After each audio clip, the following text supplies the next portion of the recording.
काश्मीरमधील पहलगाम इथे झालेल्या दहशतवादी हल्ल्याचा तपास एनआयए कडून वेगाने सुरू आहे। एनआयए प्रमुख सदानंद दाते हे पहलगाम इथे पोहोचलेत। या हल्ल्याचा सखोल तपास एनआयए कडून करण्यात येतोय। हल्लेखोर नेमके कुठून आले आणि त्यांना कुणी मदत केली याचा तपास केला जातो।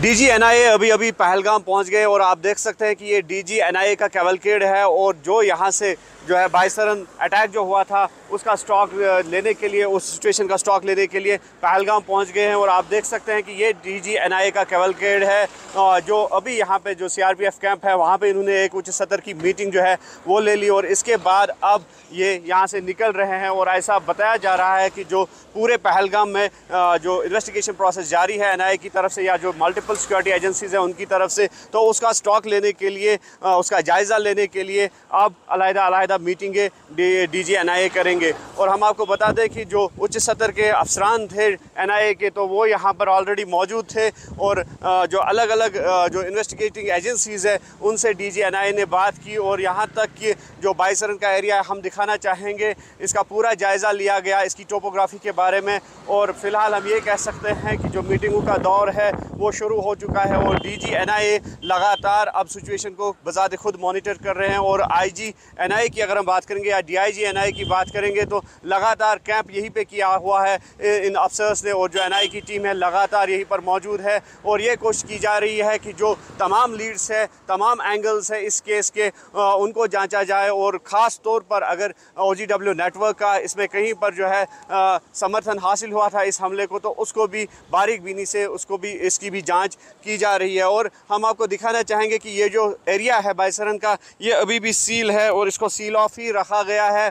और यहाँ पर जो सिविलियन मूवमेंट है उसको रेस्ट्रिक्ट बना दिया गया है और बाइसरन के जितने भी दाखिली खारजे यानी कि एंट्री और एग्जिट पॉइंट्स है उनको सील कर दिया गया है। और लगातार जो कोऑर्डिनेट सर्च ऑपरेशन है वो यहाँ पर जारी है। और इस तरह से जो डीजी एनआईए का यहाँ पर आना यकीनी तौर पर एक इस बात का संकेत है कि जो एक केस है, जो इन्वेस्टिगेशन प्रोसेस है, तो वो एक दिलचस्प मरहले में दाखिल हुआ है। और जो लीड्स मिल पाई है एनआईए को, इन्वेस्टिगेटिंग एजेंसीज़ को, तो वो फ़िलहाल डिस्क्लोज़ नहीं की जा सकती है क्योंकि जिस तरह से केस की सेंसिटिविटी है जो है उसको मद्देनज़र रखा जा रहा है, तो उस हिसाब से कुछ भी कहना क़ब्ल वक्त होगा। लेकिन ये बात भी स्पष्ट है कि जो ऑपरेशन है उसमें शिद्दत लाई जा रही है, जो इन्वेस्टिगेशन का प्रोसेस है, अमल है, उसमें भी काफ़ी शिद्दत लाई जा रही है। और हम आपको बता दें कि जो एनआईए के डायरेक्टर जनरल है तो वो अभी पहलगाम में ही है और पहलगाम में अलग-अलग मीटिंग जो है सिक्योरिटी एजेंसीज़ की वो उसमें हिस्सा लेंगे और तमाम जो शवाहिद है उनसे भी बात करेंगे, ये सोर्स का कहना है।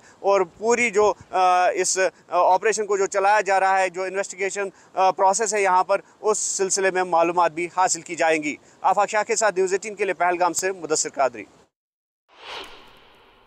आणि आता या संदर्भात अधिक माहिती देत आहेत आमचे प्रतिनिधी प्रशांत लीला रामदास आपल्यासोबत जोडले गेलेले आहेत। प्रशांत, पहलगाम दहशतवादी हल्ल्याप्रकरणी आता एनआयए कडून तपास सुरू आहे। सध्या एनआयएचे प्रमुख तिथे पोहोचलेले आहेत। कशा प्रकारे ही इन्व्हेस्टिगेशन प्रोसेस केली जाते, काय अपडेट? एनआयएचे जे डीजी आहेत सदानंद दाते हे तिथे दाखल झाले आहेत, त्यांच्यासोबत इतरही अधिकारी त्यांच्यासोबत दाखल झाले आहेत। संपूर्ण चमू जे एनआयएचे वरिष्ठ अधिकारी असतील यांची चमू तिथे दाखल झाली आहे बेसरन व्हॅलीमध्ये। महत्त्वाचं म्हणजे ज्या पद्धतीने जो हल्ला झाला होता 22 एप्रिलला, त्या हल्ल्याचे धागेदोरे तपासण्याचं काम सध्या एनआयए तपासण्याच्या माध्यमातून करत आहे आणि एनआयएच्या हाती अनेक पुरावे सध्या लागत आहेत। त्यामध्ये त्यांना अल्ट्रा स्टेट कम्युनिकेशन सिस्टम वापरल्याचा एक पुरावा त्यांच्या हातात लागलेला आहे, त्याची चौकशी सध्या सुरू आहे। खास करून अत्याधुनिक संचार यंत्रणेचा वापर या सर्व दहशतवाद्यांनी केल्याची माहिती पुढे आलेली आहे। त्याचमुळे एनआयएचे ज्येष्ठ अधिकारी इथे दाखल झाले होते आणि अल्ट्रा स्टेट कम्युनिकेशन सिस्टम जे आहे ते कम्युनिकेशन सिस्टम जे आहे ते सिम कार्ड शिवाय चालते। हे अत्यंत महत्त्वाचं आहे। ही यंत्रणा मेसेज आणि इन्फॉर्मेशन शेअर करण्यासाठी वापरली जाते आणि तीच यंत्रणा इथे वापरलेली 2 सिग्नल त्याचे स्ट्रेच झाल्याची माहिती मिळालेली आहे। महत्त्वाचं म्हणजे जर बघितलं तर आपण हे जी अल्ट्रा स्टेट सिस्टम काय आहे हे जर समजून घेण्याचा प्रयत्न केला तर हे सिम कार्ड शिवाय चालणारी सप्रेशन प्रणाली आहे, ज्याच्या माध्यमातून संवादक निर्माण केला जातो आणि सोबत मोठ्या उपकरणाच्या माध्यमातून मेसेजिंग शेअरिंग केले जाते। जे परंपरागत नेटवर्क आहे आणि याच्यापासून वाचण्यासाठी आणि ट्रेसिंगपासून वाचण्यासाठी याचा मोठ्या प्रमाणात वापर केला जातो। यामध्ये 2 सिग्नल्स ट्रेस झालेले आहेत एनआयच्या चौकशीमध्ये आणि एनआयने 2 जे अल्ट्रा स्टेट सिग्नल जे केलेले आहे हे यशस्वीरित्या ट्रेस केलेले आहे आणि मग त्याचं स्पष्ट आहे की दहशतवाद्यांनी अत्याधुनिक तंत्रज्ञानाचा वापर केला हे यातून स्पष्ट होते आणि साधारण जे स्थानिक नेटवर्क आहे त्याचा देखील त्यांनी ती प्रणाली देखील वापरली अशी ही माहिती पुढे आली आहे। हा धोका अतिशय गंभीर आहे कारण की जर स्टेटची प्रणाली किंवा स्टेटचं नेटवर्क वापरलं गेलं असेल तर त्याचा ते ज्या पद्धतीने हस्तक्षेप केला गेला ते पाहणं महत्त्व आहे आणि ही गुप्त योजना राबवण्यासाठी या प्रकारचं परिपूर्ण तंत्र आहे अशा प्रकारची माहिती पुढे आली आहे। त्यामुळे एनआयए आता अधिक खोलवर जाऊन तपास करत आहे आणि त्याचमुळे ज्या पद्धतीची वातावरण जर बघितलं खास करून पाकिस्तानच्या याच्यामध्ये की त्यांचे जे तार आहे हळूहळू पाकिस्तानच्या दिशेने जात आहे आणि त्यामुळे पाकिस्तानवरती संपूर्ण आंतरराष्ट्रीय पातळीवर आणि देश पातळीवर देखील मोठा दबाव निर्माण होत आहे। बरं प्रशांत, वेळोवेळी अपडेट घेत राहू, तुर्तास धन्यवाद या सविस्तर माहितीसाठी। दरम्यान पहलगाम दहशतवादी हल्ल्यानंतर भारताकडून प्रत्युत्तरात कारवाई केली जाण्याची शक्यता आहे आणि या भीतीनं पाक सरकारला धडकी भरली आहे। ISI आणि पाकिस्तान सरकारनं लष्कर-ए-तोयबाचा प्रमुख हाफिज सईदची सुरक्षा वाढवलेली आहे। सईदच्या सुरक्षेसाठी माजी स्पेशल सर्व्हिस ग्रुप कमांडो नियुक्त करण्यात आलेत। सईदच्या निवासस्थानाबाहेरची सुरक्षा वाढवण्यात आलेली आहे। त्याच्या सुरक्षेसाठी स्पेशल सर्व्हिस ग्रुपमधील माजी कमांडो नियुक्त करण्यात आलेले आहेत। लाहोरमधील मोहल्ला जोहर इथल्या त्याच्या निवासस्थानी अतिरिक्त कर्मचारी तैनात करण्यात आलेले आहेत अशी सूत्रांकडून माहिती मिळते। सईदला जाणीवपूर्वक दाट लोकवस्ती असलेल्या भागात ठेवण्यात आल्याची माहिती आहे। या ठिकाणी पाकिस्तानी नागरिकांच्या घरांव्यतिरिक्त एक मस्जिद आणि मदरसा आहे। तो सध्या तुरुंगात असल्यानं कागदावर त्याचं घर तात्पुरत्या उपजेलमध्ये रूपांतरित करण्यात आले। तर 1 किलोमीटरच्या परिसरात CCTV कॅमेऱ्यांद्वारे सर्व हालचालींवर लक्ष ठेवण्यासाठी एक नियंत्रण कक्ष तयार करण्यात आल्याची सूत्रांची माहिती आहे। पहलगाम दहशतवादी हल्ल्याच्या तपासात NIAला मोठं यश मिळालेलं आहे। सूत्रांच्या माहितीनुसार अटक करण्यात आलेल्या OGW अर्थात ओव्हरग्राऊंड वर्करकडून मिळालेल्या माहितीनुसार मोठा खुलासा समोर आलेला आहे। हल्ल्यापूर्वी दहशतवादी बैसरन व्हॅलीमध्ये उपस्थित होते। तसंच ते दहशतवादी 15 एप्रिलला पहलगामला पोहोचल्याचंही निदर्शनास आलंय। बैसरन सोबतच आरू व्हॅली, अम्युजमेंट पार्क आणि बेताब व्हॅली या ठिकाणी दहशतवाद्यांनी रेकी केली होती। या ठिकाणी हल्ला होणार होता पण सुरक्षा यंत्रणांच्या सतर्कतेमुळे तो टळला अशी माहिती मिळते। सुमारे 20 OGW ओळखले गेले असून अनेकांना अटक करण्यात आलेली आहे। त्यापैकी 4 ओव्हरग्राऊंड वर्कर्सनं पाकिस्तानी दहशतवाद्यांना मदत केल्याचं उघड झालंय। याशिवाय 3 सॅटेलाइट फोन वापरण्यात आल्याचे पुरावे देखील मिळाले असून त्यापैकी 2चे सिग्नल ट्रेस करण्यात यश मिळाले। दुसरीकडे 2500 संशयितांपैकी 186 अजूनही पोलीस कोठडीत असून चौकशी सुरू आहे।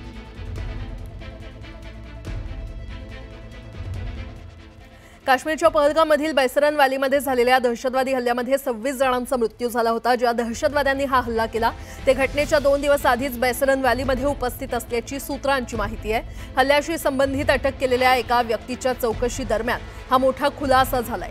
तपासाशी संबंधित वरिष्ठ अधिकाऱ्यांच्या मते दहशतवादी 15 एप्रिल रोजी पहलगाम इथे पोहोचले।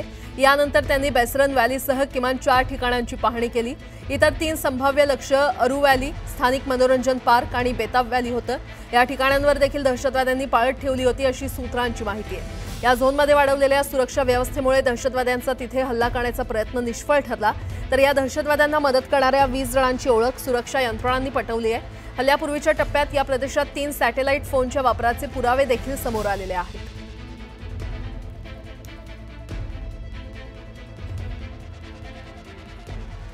पहलगाममधील हल्ल्याचा राष्ट्रीय तपास संस्थेकडून सध्या तपास सुरू आहे आणि सूत्रांच्या माहितीनुसार हुरियत कॉन्फरन्सच्या विविध गटांवर आणि जमाते इस्लामीच्या समर्थकांवर जम्मू काश्मीरच्या अनेक जिल्ह्यांमध्ये छापेमारी करण्यात आली आहे। कुपवाडा, हंदवाडा, अनंतनाग, बांदीपोरा यासह 100 ठिकाणी छापे टाकण्यात आलेत। या छापांमध्ये मोठ्या प्रमाणात देशविरोधी साहित्य आणि डिजिटल पुरावे सापडलेले आहेत। तर हे पुरावे स्पष्ट करतात की बंदी असूनही या संघटनांनी दहशतवाद्यांसाठी ओव्हरग्राऊंड वर्कर नेटवर्क तयार करण्यास मदत केल्याचं समोर आलंय।